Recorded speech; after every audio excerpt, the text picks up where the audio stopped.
इतना मारो कि जब तक ये डंडा टूट कर 3 टुकड़े न हो जाए तब तक मेरे बेटे को पीटते रहो, तब तक मेरे बेटे को पीटते रहो। और जब ये 3 टुकड़े हो जाए तब मेरे बेटे को एक कमरे में बंद कर दो और उसका खाना पानी बंद कर दो। अगर वो तौबा कर ले और पक्का अहद इकरार करे कि आइंदा मैं जमात नहीं पर करूंगा, तब उसको छोड़ दिया जाए। और अगर वो तौबा न करे और यह अहद पैमान न करे, इकरार न करे, तो भूखा प्यासा उसको मर जाने दो।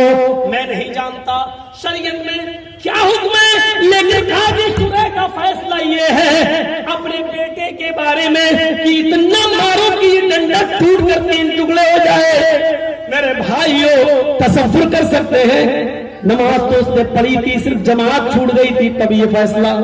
जमात छूट गई थी, नमाज तो पढ़ी थी उसने, जमात छूट गई थी तब ये फैसला है। हम और आप तो जुमे ही के दिन पढ़ते हैं, हमारे और आपके बारे में फैसला फिर क्या होना चाहिए? ठीक है, कोई लागू करने वाला नहीं है, ना मौलवी जर्जीस ना आप, कोई लागू करने वाला नहीं है, ना आप पर कोई लागू करेगा। लेकिन सोचिए तो जरा कि जमात छूट गई, नमाज तो पढ़ी उसने लेकिन जमात छूट गई तो ये सजा। सिर्फ असर की एक तो ये सजा। जो पूरे हफ्ते नहीं पढ़ते हैं उनकी सजा क्या होना चाहिए?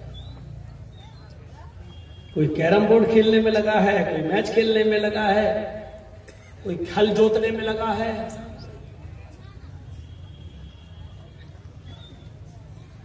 और ये उन्होंने अपने बेटे के बारे में, अब जरा उस हदीस पर भी आ जाइए। अल्लाह के नबी ने फरमाया जब तुम्हारा बेटा 7 साल का हो जाए तो उसको नमाज के लिए बोलो, उंगली पकड़कर मस्जिद की तरफ ले जाओ। कभी जाएगा कभी नहीं जाएगा, आदत डलवाओ, कोई बात नहीं, लेकिन 10 साल का हो जाए और नमाज न पढ़े तो उसको मारो, फज़लिबू, मारो, यानी मार कर ले जाओ, पीट कर ले जाओ। जिसका बेटा 10 साल का हो नमाज न पढ़े तो बाप मारे, और जो बाप 50 साल का 40 साल का हो वो नमाज न पढ़े तो उसको कौन मारे? दादा वो तो मर गया, वो तो कब्र में पहुंच गया। अल्लाह ने यहां कहा ही नहीं कि नमाज पढ़ो, अल्लज़ीना युकीमूनस्सलाह, नमाज कायम करो। ये है नमाज का कायम, ये है नमाज। कहां है हम और आप? हजरत उमर फारूक को जब खंजर मारा गया नमाज की हालत में, फजर की पढ़ा रहे थे अबू लुलू ने, फिरोज ने जब खंजर मारा तो खंजर निकाला तो उनका खून इतना बह गया कि वो गशी खाकर गिर पड़े। और एक सहाबी ने उसके ऊपर चादर फेंकी अबू लुलू पर, वो फिसल गया, गिरा। उसने सोचा कि अब हम नहीं बचेंगे, उमर पर हमला करने के जुर्म में अब हमें भी कत्ल किया जाएगा, तो उसने वो खंजर अपने पेट में मारकर आत्महत्या कर ली, मर गया। लेकिन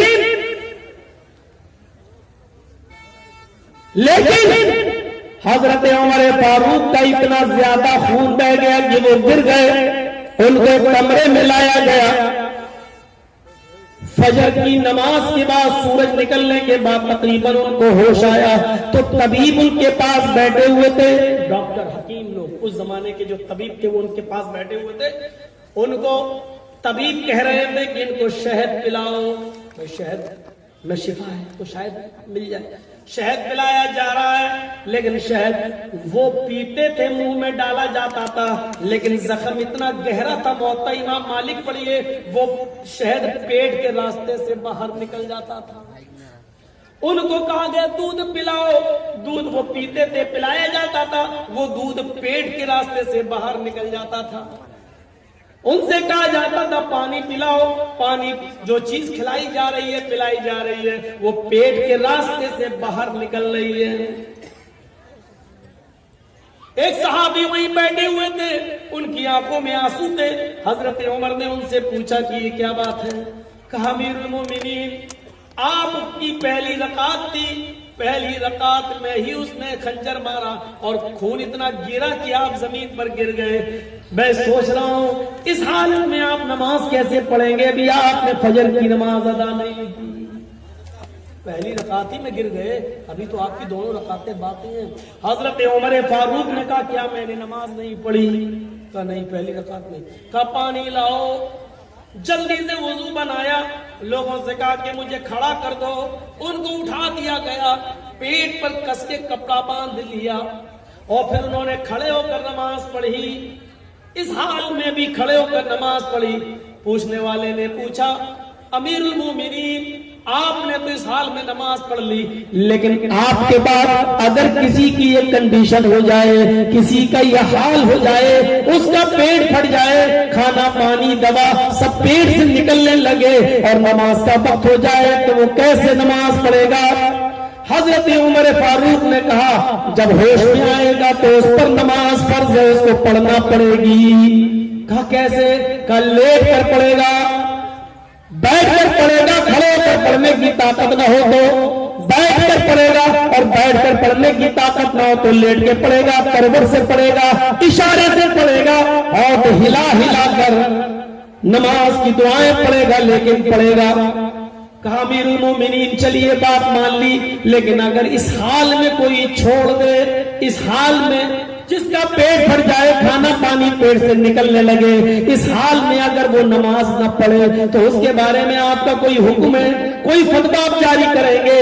फरमाया हाँ, अगर वो होश में और पेट फट गया हो, खाना पानी भी पेट से निकल रहा हो, जो चीज खाता पेट से निकल जाता हो, लेकिन होश में हो और नमाज का वक्त आ जाए तो उसको नमाज पढ़ना पड़ेगी। होश में आने के बाद भी अगर उसने नमाज नहीं पढ़ी, नमाज तर्क कर दी तो ला हज़्ज़ फिल इस्लामी लिमन तरक अस्सलाह, यह है इमाम मालिक के अल्फाज, ला हज़्ज़ फिल इस्लामी लिमन तरक अस्सलाह, उसका इस्लाम के अंदर कोई हिस्सा नहीं है जो इस हाल में भी नमाज छोड़ दे। इस हाल में अगर नमाज छोड़ दे तो मुसलमान, इस्लाम के अंदर उसका हिस्सा नहीं। हम इस हाल में छोड़ रहे हैं, ये कंडीशन में भी नहीं छोड़ी जा सकती है। हमारी कंडीशन तो अच्छी खासी है,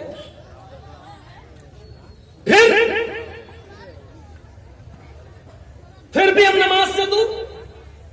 इनको देख लो, हमारी माँ बहनों को, इनको बड़े बहाने, बच्चे ने पेशाब कर दिया, कपड़ा नापाक हो गया।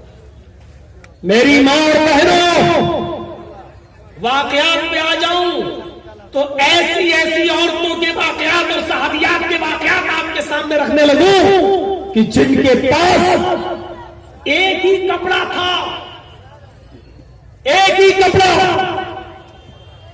जब नमाज पढ़ने के लिए शौहर फजर की मस्जिद में जाते थे तो इस औरत की चादर जो पहनती थी वो लेकर जाते थे, और नमाज फजर पढ़ने के बाद जब घर पे आते थे तो अपनी बीवी को वो चादर जब दे देते थे तो उनकी बीवी फिर उस चादर में नमाज पढ़ती थी, नमाज अदा करती थी, और पूरी जिंदगी वही चादर में गुजारी। तुम कौन से बहाने करती हो? बच्चे ने पेशाब कर दिया, कपड़ा नापाक हो गया, एक एक चादर में नमाजें पढ़ी गई, और मर्द ने भी और औरत ने भी, शौहर ने भी और बीवी ने भी। हम कहां हैं? पढ़िए तज़किरे सहाबियात, पढ़िए सहाबा किराम और सहाबियात की जिंदगी, तब आपको मिलेगा अल्लज़ीना युक़ीमूना अस्सलाह व मिम्मा रज़क़नाहुम युनफ़िक़ून, और अल्लाह ने जो तुम्हें रिज़्क़ दिया है उसमें से खर्च करो। नमाज का कायम करना और अल्लाह के दिए हुए रिज़्क़ में से खर्च करना। यहां पर ज़कात की बात नहीं कही गई है, यहां पर हर खर्च शामिल है, ज़कात भी इसमें शामिल है। अल्लाह ने आपको दिया है तो उसमें से आपको खर्च करना है। ये अलग बात है कि इस्तिताअत है, साहिब निसाब है तो ज़कात भी आप पर फर्ज है 2.5%, 100 में 2.5 रुपए, 40 में 1 रुपया, 100 में 2.5 रुपए, 1000 में 25 रुपए, 1 लाख में 2,500 रुपया, ये आप पर फर्ज बनता। इसके अलावा भी जो हमने तुम्हें रिज़्क़ दिया है उसमें से तुम अल्लाह की राह में खर्च करो। अल्लाह